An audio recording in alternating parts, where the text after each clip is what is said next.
중요한 건 이 모즈타바가 선출 이후에 어떠한 모습도 드러내지 않고 있다는 거거든요. 이게 결속을 좀 강화시키려면 공식 석상에 나와서 어떠한 메시지라도 내야 되는 거 아닙니까? 왜 모습을 드러내지 않고 있는 걸까요?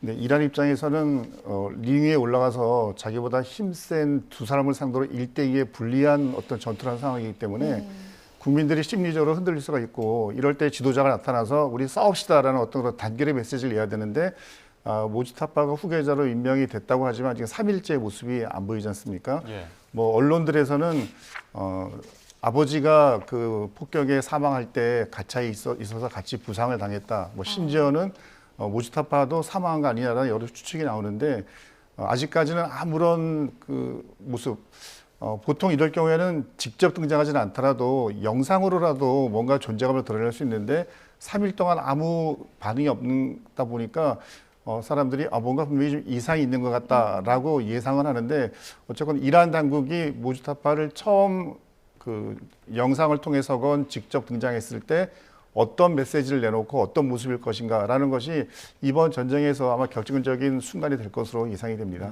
모지타바를 비롯해서 남은 타겟이 얼마 남지 않았다. 이렇게 전쟁의 어떤 조기 종식에 가까운 듯한 발언들이 트럼프 대통령을 통해서 나오긴 합니다만 이스라엘 쪽에서는 오히려 전쟁을 좀 장기적으로 끌고 가려는 발언들이 나오고 있습니다. 이스라엘 국방장관이 이스라엘과 미국은 이거 전쟁 끝까지 갈 것이다. 혹은 1년 이상까지도 갈 것이라는 시사하는 듯한 발언들을 했거든요. 어떻게 보십니까? 뭐 아무래도 두 나라가 아무리 지금 긴밀하게 협조해서 지금 이번 작전을 펼쳤다 하더라도 궁극적으로 다른 나라이기 때문에 예. 원하는 바가 같을 수는 없는 것이고 뭐 그것이 하나의 지표로서 읽히는 것은 이제 어떤 여론이겠죠. 여론의 행보를 봤었을 때에도 미국에서는 당연히 압도적이라고까지 표현하는 데에는 조금 해석의 여지가 필요할지 모르겠습니다만 어쨌든 한 3분의 1, 4분의 1 정도밖에는 지금 지지를 하지 않는 이 전쟁에 대해서 예. 그에 비해서 이제 이스라엘은 어쨌든 민주국가고 다양한 정치 성향을 가진 국민들이 있음에도 불구하고 80% 이상이 이 전쟁을 지금 지지하고 있다라는 것만 보더라도 두 나라의 그 원하는 바가 꼭 같지만은 않구나라는 것이 이제 읽히는 지점이 아닐까 싶은데요. 근데 이제 아무래도 이 지역인이 많지. 물론 러시아, 우크라이나도 엄청난 여러 가지 영향을 미쳤었습니다만 세계의 어떤 지정학의 변화, 뭐 에너지 시장의 변화 등등.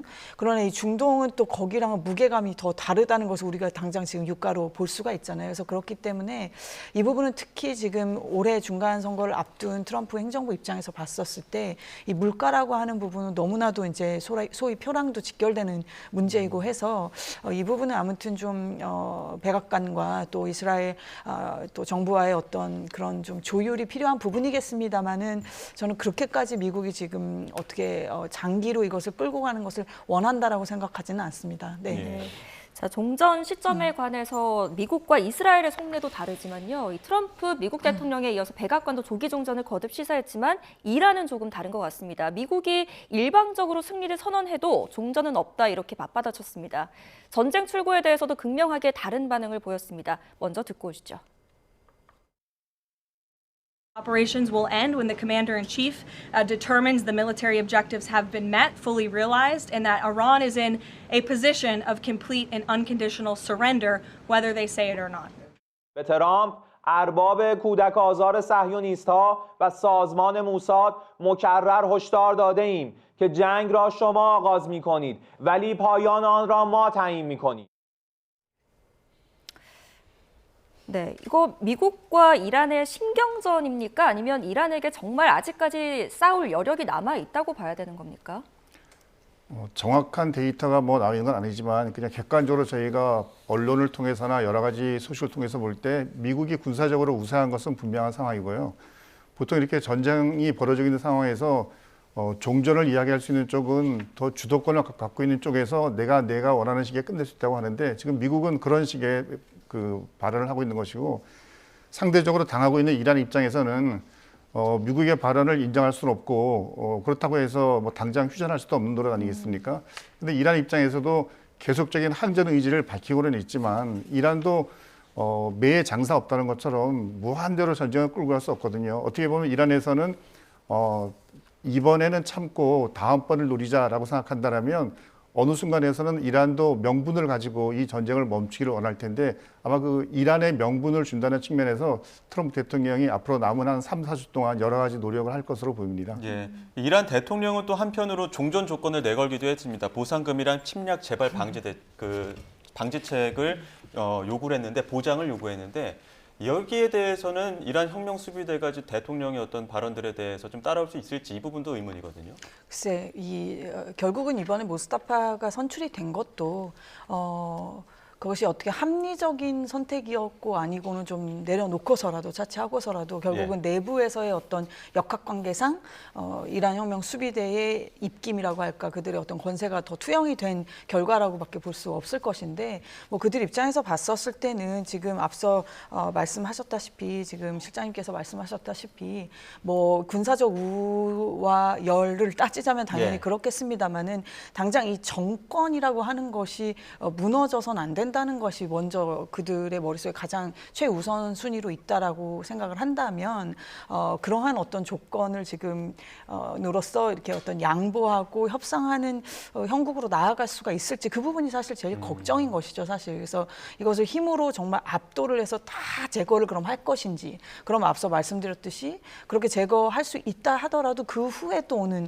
파장이라는 것도 있는 것이 이제 미국의 한편으로 걱정이겠다마는 또 이 한쪽 다른 한편에서는 지금 이란 혁명 수비대를 위시로 한 소위 강경파들의 입장이라고 하는 것은 또 전혀 다른 것이잖아요. 지금 정권의 소위 유지, 결속 이런 부분이니까 이게 지금 러시아 우크라이나 전쟁도 그러다 보니까 너무나 서로 다른 것을 얘기하기 때문에 4년 이상 이게 조율이 안 되는 것처럼 이 전쟁도 그렇게 될까봐 지금 모두가 지금 노심초사하는 것이죠. 네. 자, 양국 모두 물러설 생각이 없다면서도 다른 한편으로는 양측 모두 또 출구 전략을 함께 모색하고 있는 모습입니다. 자, 이번 전쟁의 핵심이라고 할 수 있는 호르무즈 해협 일대 상황 한번 살펴보겠습니다. 지금 호르무즈 해협에서 선박들이 피격되는 정황들이 포착이 되고 있는데 이게 이란 혁명 수비대의 소행일 것이다 이런 관측들이 나오고 있습니다. 이게 해상 공포를 조성하는 어떤 전략이라고 보면 되겠습니까? 미국이 군사적으로 다른 쪽에서는 대부분 계획한 대로 성공을 거뒀는데 이제 마지막 남아있는 곳이 호르무즈 해협 봉쇄를 어떻게 막을 것이냐, 그 지역에서 이란 혁명 수비대가 지나가는 민간 유조선이나 화물선에 대한 공격을 할 텐데 어떻게 막을 것이냐, 이제 이 부분이 가장 고민거리지 않습니까? 그래서 오늘도 트럼프 대통령이 이란의 기뢰 설치 선박을 작게는 16척, 많게는 굉장히 많은 물량을 침몰했다라고 이야기를 하고 있는데 결국 호르무즈 해협에서 이란 해군 또는 혁명 수비대가 지나다니는 유조선이나 화물선에 대한 공격을 하지 못하도록 막는 행위가 굉장히 중요한데, 그렇다면 그 호르무즈 해협에서의 해상에서의 작전과 그다음에 그 호르무즈 해협을 통제할 수 있는 인근 지상에서의 이란군 무기들이나 또는 드론들이 날아가지 못하도록 하는 쪽에 아마 미국이 조금 더 군사 작전을 집중할 것으로 예상이 됩니다. 예. 근데 그 기뢰 설치 부분을 두고 굉장히 주목하는 게 기뢰 하나 설치하고 나면 그거 해체하기도 어렵고 또 설치한 것으로만 해도 호르무즈 해협이 굉장히 봉쇄의 어떤 역할을 하게 된다라고 얘기를 하거든요. 어떤 무기인지, 그리고 또 수중 드론까지도 지금 변수로 남아 있다고 하는데 또 그건 어떻습니까? 네, 보통 지상에서도 저희가 지뢰하면은 걸어다니는 사람이 인식하지 못하는 상황에서 지뢰를 밟게 되면 인명피해를 받는 것처럼 그 바다에서는 수중 드론과 기뢰가 있습니다. 보통 이제 이런 기뢰나 또는 수중 드론은 해수면, 그러니까 우리가 눈으로 보이는 바다 위에 눈에 보이는 것도 있지만 그 잠수함처럼 그 수면 밑에 있는 것들도 있고 또 이런 것들이 원격으로 또 조정이 가능합니다. 그러니까 바닷속을 또는 표면을 다니는 일종의 폭발물이기 때문에 지나다니는 민간 선박에게는 특히 더 위험이 될 수 있습니다. 그래서 아마 미국 입장에서도 그런 기뢰를 설치할 수 있는 이란의 해군 군함들을 없애는 것도 매우 중요하고, 또 기뢰라는 것은 그냥 민간 선박에다가 싣고 가서 바다에 그냥 떨어뜨려서 또 그 위력을 발휘할 수도 있거든요. 그래서 오늘 보면 미국이 그 호르무즈 해협 인근에 있는 그 이란의 민간 선박들 또는 그 근처에 있는 민간인들은 빨리 대피해라, 그쪽을 우리가 공습할 것이다라고 언급을 한 것으로 보면 아마 호르무즈 해협 그 인근에 있는 이란의 민간 항이나 있는 선박들을 대상으로 굉장히 아주 대규모의 공격을 해서 그런 선박 자체가 아예 호르무즈 해협에는 나타나지 못하도록 예. 할 것으로 예상이 됩니다. 네, 미국에게도 굉장히 불편한 위협적인 요소이기 때문에 트럼프 대통령이 이 하룻밤 사이에 이란의 기뢰 부설함 60척을 모두 제거했다 이렇게 밝히기도 했거든요. 먼저 듣고 오시죠. Are you talking to CEOs of various oil companies, encouraging them to use the Strait of Hormuz Yeah, I right think they now? should. I think they should. I think they should use this. Mr. President, how do you In my respond? opinion, look, we took out just about all of their mine ships in one night. We're up to boat number 60. I didn't realize they had that big a navy. I would say it was big and ineffective. But every one of their ships, just about all of their navy is gone. At the bottom of the sea. Mr. President, how do you I hope respond? you're impressed. Mr. President, how any mines in the Strait of Hormuz? We don't think so. 네, 이 발언이 왜 주목을 받고 있냐 하면 전날에 미군에서 맞습니다. 밝힌 수치는 16척이었거든요. 근데 이 차이가 많아도 너무 많다 보니까 어디까지 신뢰할 수 있는 발언인지가 좀 주목되는 것 같습니다. 글쎄, 이게 이제 중부사령부 미국 이제 중부사령부에서 발표를 한 게 이제 기뢰 부설함, 그러니까 마인 레이어라고 영어로 그렇게 표현을 하는데 16척. 이라고 했었던 것을 60라고 하니까 60이라고 하니까 이게 16, 60 이걸 혼동을 했나? 예. 라는 지금 이런 반응인 것인데요. 그래서 이거 아니면 이제 트럼프 대통령이 뭐 숫자는 워낙 잘 틀리고 뭐 이런 적이 뭐 한두 번은 아닌데 이 60라고 하는 것에 이 60이라고 하는 것에 지금 이 중부사령부에서 얘기한 지금 기뢰 부설함만 포함을 시켜서 그렇게 얘기를 했다라기보다 좀 더 넓은 범위에서 얘기를 한 거일 수도 있고 뭐 제가 네. 그걸 다 어떻게 트럼프 대통령 머릿속을 다 알 수는 없지만 어쨌든 지금 앞서도 말씀드렸듯이 뭐 여러 미국 주요 언론에서도 50척 이상은 뭐 파괴를 했다라는 식으로 보도를 하는 거로 봤었을 때는 좀 넓은 틀에서 봤었을 때 해군 소위 군함인 거죠. 이제 그 정도로 지금 추정을 하고 있는 게 아닌가 이렇게 그렇게 보고 있습니다. 네. 그러니까 트럼프 대통령은 이미 그 해군력 없어졌다, 부설함도 우리가 다 부셨다 이렇게 얘기를 합니다만 그 말 듣고 갔던 태국이나 일본 화물선 지금 피격당하지 않았습니까? 길이 아니더라도 지금 이란이 그 호르무즈 해협을 봉쇄할 수 있는 다른 방안들도 있는 거 아닙니까? 맞습니다. 물론 이제 이란이 뭐 샤이드와 같은 죄송합니다. 네. 공중 드론도 많이 있지만 또 수중에 있는 드론도 많이 있거든요. 네. 그것뿐만이 아니라 지상에서 그 바다에 있는 선박을 향해 쏠 수 있는 지대함 미사일도 가지고 있기 때문에 이런 기뢰뿐만이 아니라 그 지상에서 지나가는 선박에 대해서 공격할 수 있는 지대함 미사일들 이런 것들도 굉장히 위협이 된다고 볼 수가 있기 때문에 호르무즈 해협을 다니는 선박들에게 이제 안전하니까 마음껏 다니세요라고 말하기에는 여러 가지 위험 요소가 아직도 많이 있다고 볼 수 있겠습니다. 예. 네.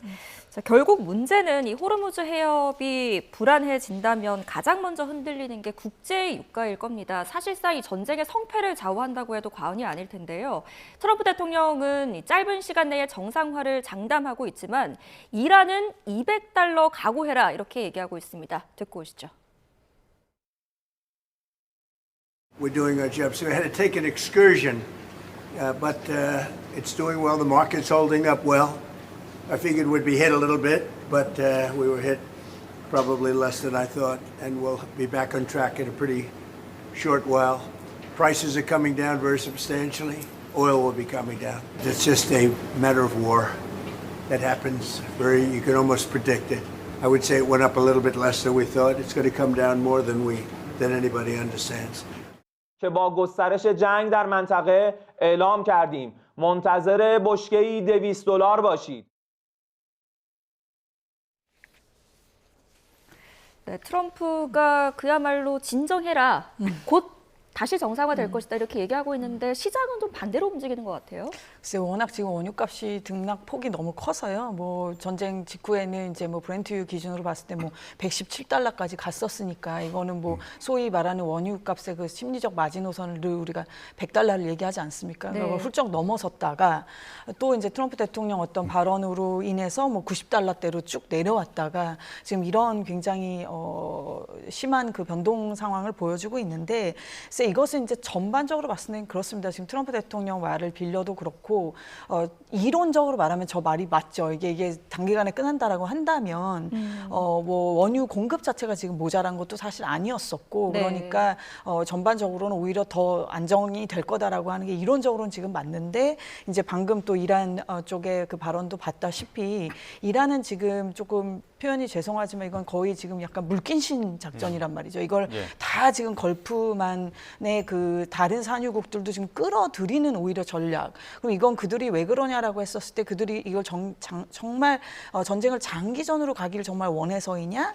아니면 오히려 전 세계 경제로 하여금 견딜 수 없는 고통을 한 번에 팍 줌으로써 빨리 끝내고자 하는 것이냐. 그러면 해석에 여러 그 갈래가 있습니다. 전문가들 사이에서도 그거는 의견이 다 갈리는 부분입니다만 저는 약간 후자에 더 무게를 두고 싶은 것이 결국은 이것을 어떤 지금 여론전의 형태로 봤었을 때는 이 지금 고유가를 견딜 수 있는 것은 사실 아무도 없고 그런다고 해서 그게 그럼 이란의 국부에 지금 도움이 될 것도 아니지 않습니까? 그럼 그렇다 치면 결국 지금 여론으로 봤었을 때 이 전쟁을 끝내고 싶은 속내도 분명히 이란은 있다고 보고 이 제한된 어떤 물량을 가지고 지금 이쪽 저쪽 예를 들면 UAE 같은 데가 지금 가장 피해가 많다면 많을 수 있는데 그런 바로 옆에 그 근린 그 산유국들을 공격을 하는 것이기 때문에 아무튼 이 부분은 글쎄요 이게 트럼프 대통령이 마음을 먹고 나는 이제 나간다 하고 깔끔하게 끝나지면은 또 모르겠는데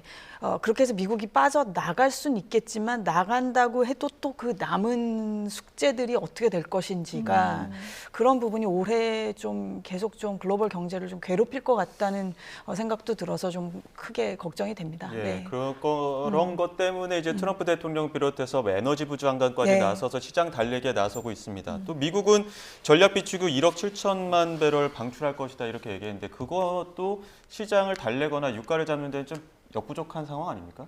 맞습니다. 국제 그 에너지 기구에서도 약 4억 배럴 이상의 전략 비축유를 방출한다고 했는데요. 예. 이것은 매우 단기적인 게 되겠죠. 전 지구촌 전체가 사용하는 석유량이 굉장히 많이 있기 때문에 전쟁이 조기에 종전이 된다라면 그 정도의 양으로 어느 정도 유가를 $100 밑에서 안정화시키면서 진행할 수 있겠지만 만약 이것이 전쟁이 지속되고 이란이 정말 굴복하지 않고 끝까지 싸우겠다고 해서 주변에 있는 산유국을 공격하거나 또는 호르무즈 해협을 무슨 일이 있더라도 봉사하겠다라고 결의하고 덤벼든다면은 아마 이런 석유 문제는 전략 비축유 문제 가지고는 우리가 원하는 수준으로 유가를 유지하기는 어려울 것 같습니다. 네.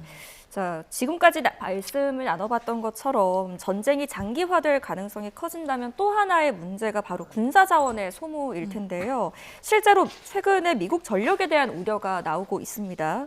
이란 드론을 막기 위해서 11일 동안 패트리엇 미사일을 1000기 이상 발사했다 이런 보도가 나오고 있는데 이란은 가성비로 싸우고 있지 않습니까? 근데 미국은 너무나 이게 소모전으로 지금 흘러가는 것 같습니다. 글쎄 아무리 뭐 이제 천조국이라고 해도 워낙 가격이 너무 무거운 그 무기들이다 보니까 뭐 한 발 한 발이 뭐 수십억이니까요. 이걸 얼마나 계속할 수 있느냐. 게다가 이제 미국 국내 여론도 그렇고 여러 가지가 이제 지금 걱정이라서 이제 이런 얘기가 나오는 것인데 그러다 보니까 이제 조금 또 흥미로운 현상이 뭐냐면 결국은 이제 우크라이나와 또 협력을 구축하는 그런 또 전선이 만들어지고 있는 부분이 있죠. 그러니까 우크라이나가 훨씬 더 무엇으로 봐도 물리적으로 열세일 수밖에 없는 나라가 어쨌든 지금까지 버텨온 것에는 나름대로 이 러시아와의 엄청난 대국가의 전쟁을 치르면서 또 생긴 어떤 노하우들이 있는 거고 아마 기억하시는 분들도 있겠지만은 이게 소위 그 거미집 작전이라고 했었었죠. 그 안에 그 러시아 내부에 그걸 침투시켜서 드론이 쫙 나오게 하는 그런 작전도 펼치고 했었는데 아무튼 이제 드론에는 또 드론으로 이런 부분에서 또 우크라이나에게 도움을 줬던 것을 또 미국이 또 서로 협력을 통해서 받으려고 하는 이제 그런 모습도 보이고 어쨌든 이 패트리어트 1년에 미국이 이제 생산할 수 있는 것 자체가 양이 지금 늘리려고는 하고 있지만 그 생산하는 양 자체가 뭐 600발 정도라고 얘기들이 나오는 것 같은데 너무나 지금 불과 지금 2주일도 안 되는 시간 동안에 이거를 급속하게 소진을 하다 보니까 이제 그런 우려들이 나오는 거고 그렇게 해서 이제 전력이 혹시 이동하게 됐었을 때 다른 지역에서 어떤 균형이 깨지면서 오는 오판들이 또 있으면 어쩌나 이제 이러는 것들인데요. 아무튼 간에 말씀드렸듯이 좀 이제 또 다른 방식으로 싸우려고 하는 것들도 이제 생겨나고 있다 보니까 뭐 조금 상황을 더 지켜봐야 되지 않을까 싶습니다. 예. 우크라이나에 4년간 지원했던 규모보다 지금 미군이 열흘 이상 쓴 그 무기 자원의 어떤 가격들이 더 많다 이런 얘기들도 나오고 있는데 이런 무기 자원의 가격 비대칭 문제는 좀 어떻게 바라보십니까? 네, 미 국방부가 의회에 보고한 자료를 보면 최근까지 그 전쟁에 들어간 비용이 일일당 약 2조 원 정도가 들어갔다고 하더라고요. 예. 그러니까 아무리 미국이 경제적으로 부유하고 또 국방 예산이 많다고 해도 이것을 버틸 수는 없거든요. 결국 어느 순간은 우리가 흔히 말하는 가성비의 전쟁으로 들어갈 수밖에 없는데 이란의 샤히드 드론이 보통 우리가 약 5천만 원 정도라고 이야기를 하면 패트리어트 미사일은 약 50억 정도 된다고 얘기하지 않습니까? 예. 근데 최근 이제 우크라이나의 스팅이라고 하는 충돌형 요격 드론 얘기가 나왔는데 그것은 500만 원이거든요. 예. 생산 비용이요. 그러면 미국과 이란의 싸움에서는 이란이 훨씬 값싼 무기로 미국의 고가의 무기를 파괴하고 있지만 반대로 우크라이나의 스팅과 같은 충돌형 요격 드론이 들어오게 되면 5천만 원짜리 샤히드를 500만 원짜리 스팅이라는 요격 충돌 드론으로 요격하는 거니까 그 부분에서는 오히려 또 이란이 가성비에서 미치는 상황이 되는 거거든요. 그런데 들여왔을 때 문제인데 들여오려면 또 패트리어트 달라고 하는 거 아닙니까 우크라이나는? 네, 그 우크라이나 젤렌스키 대통령은 패트리어트를 지원해 준다라면 고려해 볼 수 있었다고 했는데, 근데 그런 충돌형 드론이 우크라이나만 가지고 있는 것이 아니라 다른 나라들도 많이 네. 있고 심지어 우리나라의 방산 기업에서도 그런 충돌형 드론을 개발하고 있고 이미 거의 군부대에서 도입을 하면 당장 작전에 투입해도 이상이 없는 수준까지 개발이 되어 있습니다. 그래서 예. 앞으로 이 전쟁은 무작정 비용을 투자할 수는 없기 때문에 지금 트럼프 대통령이 10일 날 언론 기자회견할 때 공식적으로 언급한 것이 레이저 무기였었거든요. 예. 그러니까 아마 이런 쪽으로 앞으로 많은 무기 체계들도 변화가 있을 것으로 생각이 됩니다. 네. 예. 두 분께서 언급하신 것처럼 트럼프 대통령이 새로운 대안을 언급했습니다. 바로 레이저 무기인데요. 트럼프 대통령이 레이저로 드론을 격추하겠다. 지금 실제로 어느 정도 수준까지 올라와 있는 겁니까? 뭐 아무래도 실전 검증이 좀 더 필요하다라고 보는 의견이 조금 지배적인 것 같습니다. 저는 아주 이런 군사 기술에 대해서는 뭐 우리 지금 실장님에 비해서는 지식이 부족합니다만 아무튼 지금 말씀하셨다시피 이런 어떤 이제 결국은 이게 장기전으로 꼭 가지 않는다 하더라도 결국 전쟁이라고 하는 것은 조금 불편하게 들으실 수도 있지만 결국은 이제 돈의 싸움이기도 하고 물자를 얼마나 투입할 수가 있느냐. 물론 사람이 정말 죽어나가는 상황이긴 합니다만 지금 이런 부분이 가장 이게 결국은 그 전력을 가름짓는 것이기 때문에 그런 차원에서 지금 이 얘기도 같이 앞서 말씀하신 그런 요격용 그런 드론과 함께 네. 지금 얘기가 나오고 있는 것 같습니다. 네. 레이저로 요격을 하려면 레이더로 포착을 해야 되는 거 아닙니까? 그럼 방공 레이더도 지금 우리나라에서도 우리나라 비롯해서 다 각국에 있는 미군들이 지금 나간 것 같은데 지금 현재 그 전장에서의 그 레이더 상황은 어떻습니까? 장거리 아주 멀리에서 날아오는 뭐 미사일이나 이런 것들을 미리 이제 알아야지 요격 미사일을 쏠 수 있으니까 레이더가 매우 중요한데 이번에 그 이란이 그 UAE나 이런 곳에 있는 미군의 아주 장거리 레이더들 몇 군데를 좀 파괴시켰지 않습니까? 그러니까 그런 면에서는 이런 미군 측 레이더 탐지 자산들의 손실이 좀 있었는데 이제 그 외에도 다른 그것을 보완할 수 있는 레이더 시스템들이 있기 때문에 네. 작전에 지장이 있을 정도까지는 아니라고 생각이 됩니다. 예. 그래서 다만 이제 레이저 같은 경우는 레이저를 발사했을 때 그것이 무한대로 거리가 나가는 것이 아니고 뉴욕 사거리 안에서의 그 거리는 그렇게 먼 거리가 아니기 때문에 레이저 무기 또는 그 근처에 있는 단거리 레이더라도 날아오는 적 무인기나 이런 것들을 탐색할 수가 있고 또 이런 레이저 무기는 보통 뭐 그 지속 능력, 당장 우리가 미사일이 없어서 더 이상 전쟁을 못한다는 말이 나오지만 레이저는 그게 아니라 그냥 무한대로 생산이 가능하거든요. 그러니까 충분한 전기만 있다라면 그래서 저런 그 레이더의 어떤 거리의 한계, 그다음에 그 탄약의 제한의 어떤 공급의 한계 이런 것들을 극복할 수 있는 게 레이저 무기라고 생각이 됩니다. 네. 각국의 미군 기지에서도 무기 시설들이 반출되고 있고 더 나아가서 동맹국의 참여 문제도 관심입니다. 일본과의 정상회담에서 트럼프 대통령이 자위대 파견을 요청할 수도 있다 이런 정황들이 포착되고 있는데 실제로 일본이 군사적으로 참여할 가능성은 어떻게 보세요? 이게 이제 다음 주죠. 이제 일주일 후에 다카이치 총리가 미국에 가서 이제 정상회담을 하기 때문에 그때 이제 이런 얘기가 나올지 않을까라는 것들을 지금 예상을 해보는 것인데. 말 그대로 이제 자위대라는 것은 이제 정식 군대가 아니다라고 하는 것이 이제 지금 현행 평화헌법의 본래 원칙입니다. 그게 원칙입니다만은 이것을 이제 사망한 그 아베 총리 당시에 이제 내각의 결의를 통해서 해석을 바꾸는 작업을 이미 했었죠. 그 해석을 바꾸면서 소위 이제 나토처럼 나토처럼 여러 개 나라는 아니지만 나토의 그 소위 말하는 집단적 그 방위, 집단적 자위권을 발동하는 그 5조의 나토 5조의 그 개념을 조금 적용을 한다, 응용을 해서 일본의 경우에도 이제 그 좀 해석을 그렇게 할 수도 있는 말하자면 이제 동맹국이 또 공격을 받았거나 이것이 일본의 국가의 어떤 존속 내지는 국민의 권익에 정말 결정적으로 직접적으로 영향을 미친다라고 한다면 이제 가능한 수준으로 이렇게 이제 해석을 그런다고 해서 이제 자위대가 지금 뭐 정식 군대가 법적으로 돼 있는 것은 아니지만 이제 그런 이제 해석의 그 변경이 가능하도록 있다고 봤을 때 이번에 지금 이런 상황을 결국 일본 정부가 다카이치 내각이 어떻게 해석을 할 것이냐 이제 이게 우리가 귀추가 주목이 되는 것인데요. 이제 능력적으로 봤었을 때는 일본은 다 아시다시피 워낙 이제 해군 강국이고 뭐 섬 나라니까 당연히 그럴 수밖에 없고 그리고 특히 또 특화되어 있는 것 중에 하나가 이제 그 소해 작전이기 때문에 지금 이 기회를 정말 큰 어떤 위협이 되는 것으로 인지했다라면 기뢰가 그만큼 이제 물량적으로나 어떤 능력적으로나 호르무즈 해협을 지금보다 더 어려운 상황으로 만든다. 다음 주 일주일 안에요. 그런다라고 했었을 때는 해석의 여지가 없지 않죠. 왜냐하면 일본 입장에서도 중동 원유에 우리보다 더 의존하고 있고 호르무즈 해협을 통과해야만 하기 때문에 뭐 그런 가능성이 없다고 할 수는 없겠습니다. 그러나 그것은 아직 이제 일주일 정도 남았으니까 이번 주에 이제 이 전황이 또 어떻게 전개가 되느냐. 앞서 우리 논의했던 것처럼 트럼프 대통령이 이제 조금 정리하는 수준으로 또 악셀을 더 밟느냐에 따라서는 뭐 그렇지 않을 수도 있는 것이니까요. 그거는 조금 호르무즈 상황을 예의주시하면서 같이 생각해 볼 문제라고 생각합니다. 네. 이란의 피해 상황도 좀 보겠습니다. 이란 초등학교 폭격 문제 있지 않습니까? 그 미군의 토마호크 표적 오류 때문이란 문제가 많았었는데 그 미군의 공격일 가능성, 그 미군의 토마호크일 가능성이 조금 더 나온 것 같더라고요. 메이드 인 USA 뭐 이런 것들도 나오고요. 어떻게 보십니까?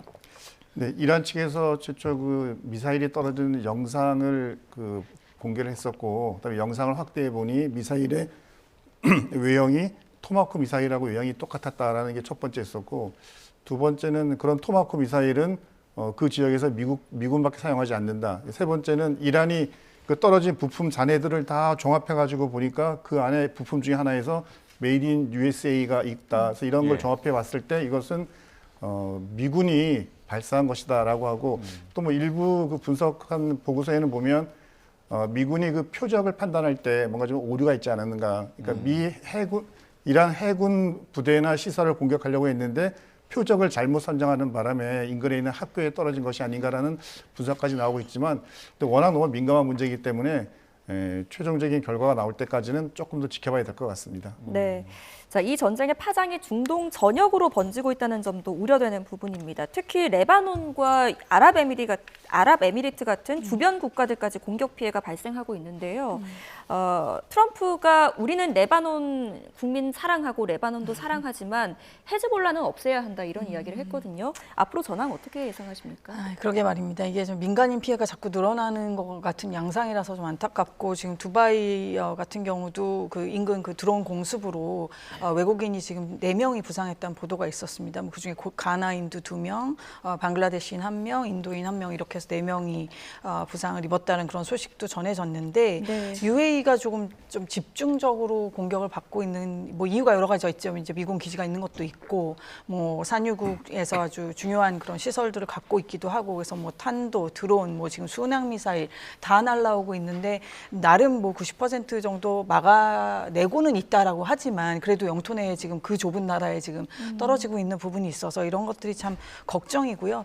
앞서 아무튼 말씀드렸다시피 이제 주변국들이 임계치에 이제 거의 다다르고 있지 않을까 저는 나름 그렇게 좀 추측을 해봅니다. 그렇다고 친다면 결국 이제 주변 국가들이 더 좀 나서서 내지는 제3국이 나서서 지금 뭐 러시아 중재설도 얘기가 나오고 있습니다만은 이 부분은 이제 조금 수습하는 쪽으로 국면이 좀 전환되어야 되는 시점이 아닌가 싶습니다. 예, 네. 지난 밤에 그 트럼프 대통령이 강력하게 공격할 것이다 엎어놓은 뒤에 미국과 이란의 그 공방이 굉장히 격화했거든요. 특히나 이란은 주변국으로 향한 그 공세가 굉장히 거셌는데 그 상황에 대한 그 현재 상황 좀 어떻게 바라보고 계십니까?